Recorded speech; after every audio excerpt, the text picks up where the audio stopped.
Welcome back students to Shankar's Physics Tutorials. இன்னைக்கு நம்ம பார்க்க போறது 10th Samachi Science Unit 2 Optics ல இருந்து solved problems. First problem number 1. Light travels from vacuum into a glass whose refractive index is 1.5. Light வந்து எங்க இருந்து travel ஆகுது? Vacuum, okay? And then glassக்கு travel ஆகுது. Vacuumல இருந்து glassக்கு. Glassோட refractive index கொடுத்திருக்காங்க. ஓகேவா? So இது வந்து n1 இருக்கும், refractive index 1 இருக்கும். Glass வந்து refractive index 2 இருக்கும். கரெக்ட்டா? So n2 ஓட வேல்யூ தான் கொடுத்திருக்காங்க. So first வந்து given எழுதிக்கலாம். Given n2, that is refractive index of glass வந்து 1.5. If the angle of incidence is 30 degree, calculate the angle of refraction inside the glass. So angle of incidence கொடுத்திருக்காங்க. I is equal to 30 degree. கேட்டிருக்கிறது வந்து angle of refraction R. So இதை relate பண்ணக்கூடிய formula என்ன? Snell's law.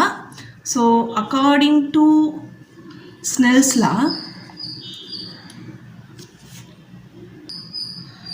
sin I by sin R is equal to n2 divided by n1. கரெக்டா? இதுதான் உங்களுக்கு Snell's law ஓட formula. ஸோ உங்கள் புக்கில் வந்து ரிஃப்ராக்டிவ் இண்டெக்ஸ் வந்து மியூ சிம்பிள் கொடுத்துருக்கிறதுனால நம்ம μ2 டிவைடட் பை μ1 எழுதிக்கலாம். ஓகேவா? ஸோ இதுங்கிறது μ2 தான். ஓகே, ஸோ ஃபஸ்ட்டு சைன் ஐங்கிறது என்னது? Sine 30 degree divided by sine r, அதுதான் நம்ம கண்டுபிடிக்கணும். μ2 அப்படிங்கிறது refractive index of the glass, அது வந்து 1.5. μ1ங்கிறது refractive index of the vacuum, வேக்யூமோட ரிஃப்ராக்டிவ் இண்டெக்ஸ் வந்து 1. ஸோ நமக்கு என்ன தேவை? சைன் ஆர் தேவை. ஸோ நம்ம சைன் ஆர் இங்கே இந்த சைட் கொண்டு வந்துக்கலாம், 1.5 இந்த சைட் கொண்டு வந்துக்கலாம். So sine r is equal to, ஏன்னா இது இங்கே போயிடும், 1.5 கீழே வந்துடும். அப்போ சைன் 30 டிகிரி டிவைடட் பை 1.5. கரெக்டாக? ஸோ சைன் 30 டிகிரி என்னது? It is nothing but half. So அதுக்கு பதில் இங்கே என்ன சப்ஸ்டியூட் பண்ணிடலாம். So sine 30 is half divided by 1.5. So 1 divided by 2 into 1.5. இப்போ sin r என்னன்னு கண்டுபிடிக்கணும். So sin r is equal to 1 divided by 3. ஏன்னா 2 into 1.5 is 3. 1 by 3ங்கிற வேல்யூ வந்து 0.333 அப்படி போயிட்டே இருக்கும். ஸோ நமக்கு என்ன தேவை? r தேவை. So r is equal to sin inverse of 0.333. இதோட வேல்யூ பார்த்தீங்கன்னா sin inverse of 0.33 வேல்யூ வந்து 19.45 degree. So this is the angle of refraction. Okay. The problem 2, a beam of light passing through a diverging lens of focal length 0.3 meter appear to be focused at a distance of 0.2 meter behind the lens. Find the position of the object. கொடுத்துருக்கக்கூடிய lens வந்து diverging lens, அப்போ focal length வந்து மைனஸில் இருக்கும். So given எழுதிக்கலாம். First focal length of the diverging lens என்ன? 0.3. diverging lens அப்படின்னு சொல்லும்பொழுது உங்களுக்கு சைன் வந்து மைனஸில் இருக்கும். ஸோ இந்த இடத்துல வந்து ஒரு பீம் ஆஃப் லைட் வந்து டைவர்ஜிங் லென்ஸ் மேலே இன்சிடென்ட் ஆகும் பொழுது அது ரிஃப்ராக்ஷன் ஆகி உங்களுக்கு இமேஜ் ஃபார்மேஷன் எங்கே இருக்குன்னா on the same side of the லென்ஸ்லேயே இருக்கும். ஸோ இந்த இடத்துல இமேஜ் டிஸ்டன்ஸ் தான் கொடுத்துருக்காங்க. v is equal to same side அப்படின்னு சொல்லும் பொழுது 0.2 meter. Okay, find the position of the object. Object position கேட்டிருக்காங்க, அதாவது வியூ என்னன்னு கேட்டிருக்காங்க. ஓகே, ஸோ இது மூணையும் ரிலேட் பண்ணக்கூடிய ஃபார்முலா என்ன? F is equal to 1 by v minus 1 by u. ஓகேவா? ஸோ 1 டிவைட் பை எஃப் என்ன? Minus 0.3 is equal to 1 by v. So v வந்து மைனஸ் 0.2 மைனஸ் 1 by u. கரெக்டாக? இந்த இடத்துல எல்லா இடத்துலையும் காமனாக மைனஸ் இருக்குது. ஸோ கேன்சல் அவுட் ஆகிடும் அந்த காமன் மைனஸ். ஸோ அடுத்தது இங்கே என்ன வரும்? 1 divided by 0.3 is equal to 1 divided by 0.2 plus 1 by u. ஏன்னா மைனஸ் மைனஸ் ரெண்டு சைடும் கேன்சல் ஆகுது. இப்போ நமக்கு என்ன தேவை?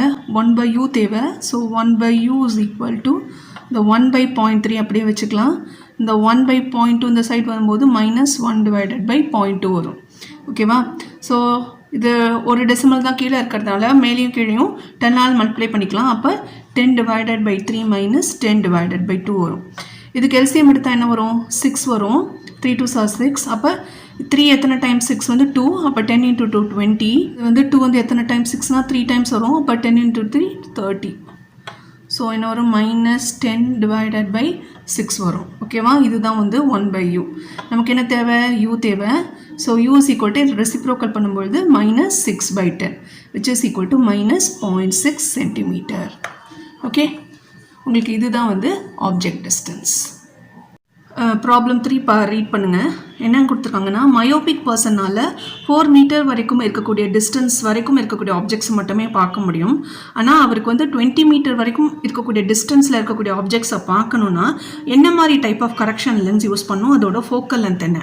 ஸோ இந்த இடத்துல உங்களுக்கே தெரியும், மயோப்பியாவுக்கு வந்து கான்கேவ் லென்ஸ் யூஸ் பண்ணுவோம். இப்போ என்ன கேட்டிருக்காங்கன்னா, focal length of the lens கேட்டிருக்காங்க, and then power of the கேட்டிருக்காங்க.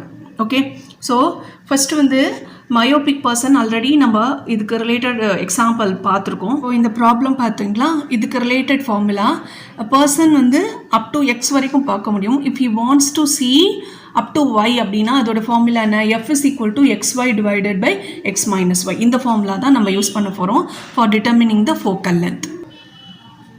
ஸோ ஃபஸ்ட்டு வந்து ஃபார்முலா எழுதிடலாம். Focal length of the concave lens. Formula என்ன, f is equal to xy divided by x minus y. இதில் xங்கிறது up to a certain distance he can see without using any lens. அதாவது கண்ணாடி correcting lens எதுவும் போடாமல் உங்களால் நார்மலாக x is equal to 4 metre வரைக்கும் பார்க்க முடியும். இந்த இடத்துல 20 மீட்டர்ஸ் கொடுத்துருக்காங்க. ஸோ ஃபோக்கல் லென்த் கண்டுபிடிக்கலாம். இப்போ focal லென்த்தோட ஃபார்முலான f is equal to xy divided by x minus y. இந்த xோட வேல்யூ வந்து 4 multiplied by y வந்து 20 divided by 4 minus 20. Okay, so 4 into 20 வந்து 80 divided by 4 minus 20 is minus 16. So divide பண்ணா என்ன வரும், it is 16 5 வந்து 80. So f is equal to minus 5. உங்களுக்கு எல்லாமே யூனிட்ஸ் வந்து மீட்டரில் இருக்கிறதுனால f is equal to minus 5 meter. Power கேட்டிருக்காங்க.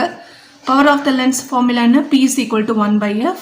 ஸோ எஃபோட வேல்யூ சப்ஸ்டியூட் பண்ணோன்னா 1 divided by minus 5 is equal to minus 1/5 வந்து உங்களுக்கு 0.2 diopter. So the power of the lens is minus 0.2 diopter and the focal length is minus 5 meter. Problem 4 வந்து, for a person with hypermetropia, the near point has moved to 1.5 meter. Calculate the focal length of the correction lens in order to make his eyes normal. Hypermetropia affect ஆன பர்சனோட near point வந்து உங்களுக்கு 1.5 மீட்டருக்கு move ஆயிருக்கு. உங்களுக்கே தெரியும், அவங்களுக்கு வந்து distant object மட்டுமே தெரியும், க்ளோஸராக இருக்கக்கூடிய ஆப்ஜெக்ட்ஸ் வந்து தெரியாது. ஸோ இப்போ அவங்களுடைய வியூவிங் பாயிண்ட் எப்படி இருக்குன்னா 1.5 மீட்டருக்கு மேலே உள்ள டிஸ்டன்ஸ் தான் பார்க்க முடியும். ஆனால் நம்ம கரெக்ஷன் லென்ஸ் என்ன யூஸ் பண்ணணும்னா கான்வெக்ஸ் லென்ஸ் யூஸ் பண்ணி க்ளோஸராக இருக்கக்கூடிய டிஸ்டன்சஸ் வந்து பார்க்கறதுக்கு எப்படி ஹெல்ப்ஃபுல்லாக இருக்கணும்னா அதோட ஃபோக்கல் லென்த் என்னவாக இருக்கும். நம்ம இதை ரிலேட் பண்ணக்கூடிய ஃபார்முலா ஆல்ரெடி நம்ம ஹைப்பர் மெட்ரோபியாவில் பார்த்துருக்கோம். Focal length of the convex lens should be small d into capital D divided by small d minus capital D. Okay, இப்போது இந்த இடத்துல ஸ்மால் டி அப்படின்னு சொல்கிறது எவ்வளோ தூரம் அவங்களால பார்க்க முடியும் வித்தவுட் எனி லென்ஸ். அவளால் பார்த்தோன்னா 1.5 மீட்டருக்கு மேலே உள்ள டிஸ்டன்ஸ் தான் பார்க்க முடியும். இப்போ வந்து க்ளோசர் டிஸ்டன்ஸ் பார்க்கணும் அப்படின்னா டி வந்து நியர் பாயிண்ட் ஆஃப் த நார்மலாக என்ன 25 சென்டிமீட்டர். ஸோ அவ்வளோ டிஸ்டன்ஸ் வரைக்கும் பார்க்கணுன்னா அவங்க வந்து என்ன மாதிரி focal length of the convex lens use பண்ணணும்னு கேட்டிருக்காங்க. ஃபஸ்ட்டு வந்து இதை மீட்டருக்கு கன்வெர்ட் பண்ணிக்கலாம். ஸோ 25 into 0.01 ஓகேவா மீட்டர் வரும். தட் இஸ் 0.25 மீட்டர் தான் உங்களுக்கு கேபிட்டல் டியாக இருக்கும். ஸோ எஃபோட வேல்யூ சப்ஸ்டியூட் பண்ணலாம். F is equal to 1.5 multiplied 0.25 divided by 1.5 minus 0.25 வரும். ஓகே, 1.5 மல்டிப்ளைட் பை 0.25 என்ன வரும்னா உங்களுக்கு 375. 3 டெசிமல் இருக்கிறனால 0.375 டிவைடட் பை 1.5 மைனஸ் 0.25 என்ன 0.5 மைனஸ் 0.25 வந்து 0.25. இந்த வேர்ட்டில் 1 இருக்குது. ஸோ 1.25. ஓகே, ஸோ இது வந்து ஹோல் நம்பரை கன்வெர்ட் பண்ணிக்கலாம். Multiplying and dividing by 1000. அப்போ 375 வரும். இங்கே 125 வரும். கரெக்டாக multiplying and dividing it by 1000 இங்கே போட்டுக்கோங்க. Multiplying by 1000 and dividing it by 1000. Okay, so 12500 2 decimals தள்ளி வைக்கும் பொழுது 1250 வரும். இப்போ ஃபர்தராக சிம்பிளிஃபை பண்ணிக்கலாம். ஸோ 3/10. ஓகே, 3/10 இருக்குது. So this is equal to 0.3 meter. So the focal length of the correction lens should be 0.3 meter. Thank you for watching. Video பிடிச்சிருந்ததுன்னா like பண்ணுங்கள், ஷேர் பண்ணுங்கள், சப்ஸ்கிரைப் பண்ணுங்கள்.